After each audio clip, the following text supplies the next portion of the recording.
শৈশব হলো জীবনের এক সোনালী অধ্যায়, যেখানে আনন্দ, কৌতূহল আর অফুরন্ত স্মৃতি খেলা করে। একটি স্মৃতি ও স্বপ্নের এক রঙিন ক্যানভাস, যেখানে প্রতিটি দিন নতুন অভিজ্ঞতায় ভরা থাকে। শৈশবে দুরন্তপনা, খেলাধুলা আর অজানাকে জানার অদম্য আগ্রহ থাকে, যা ভবিষ্যতের পথ খুলে দেয়। ছোটবেলা মানেই আনন্দ আর উজ্জ্বলতায় ভরা দিন। শিশুরা সবসময় হাসিখুশি থাকে, খেলাধুলা করে এবং নতুন কিছু শেখার জন্য আগ্রহী হয়। শৈশবে শিশুরা সব কিছু নিয়ে কৌতূহলী হয় এবং তাদের কল্পনা শক্তি প্রখর হয়। তারা বাস্তবতার সাথে কল্পনার জগৎকে মিশিয়ে নানা কিছু তৈরি করে।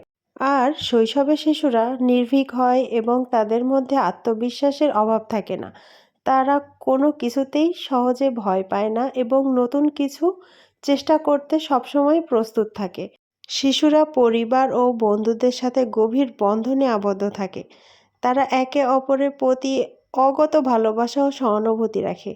থাকে না অহংকার, থাকে না কাউকে ছোট করা। একে অপরের সাথে ঝগড়া করেও সাথে সাথে আবার মিশে যায়। এই ছোটবেলার স্মৃতিগুলো সবসময় মনে রাখার মতো।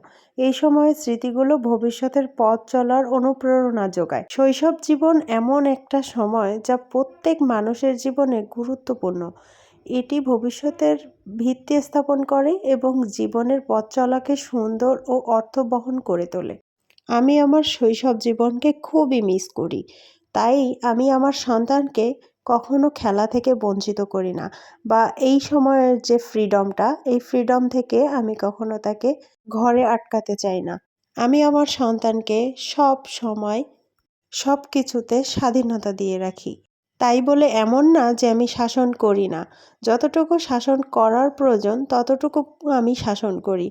কিন্তু ও যখন খেলে বা শৈশবের যে, ওকে দেখে আমার সব শৈশবের কথা মনে পড়ে।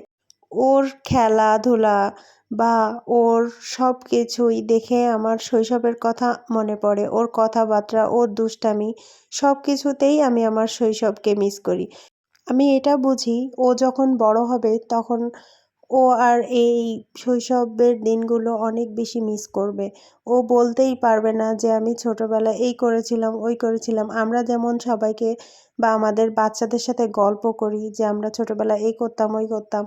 তাই ওরা এখন যে সোশ্যাল মিডিয়ার জগতে এসে ওরা ওই দিনগুলোকে অনেক মিস করে যে, "আম্মু তোমরা এত কিছু করতে, আমরা তো কিছুই করতে পারি না।" আমাদের সময়ের খেলাধুলা আর এখনকার বাচ্চাদের খেলাধুলার মধ্যে আকাশ আর জমিন তফাত। তারপরেও যা যতটুকুই আছে আলহামদুলিল্লাহ, আমার বাচ্চাটা যখন খেলে তখন আমি দাঁড়িয়ে অনেক এনজয় করি আর ভিডিও করি। স্মৃতিগুলো সবই ক্যামেরায় বন্দি করার চেষ্টা করি।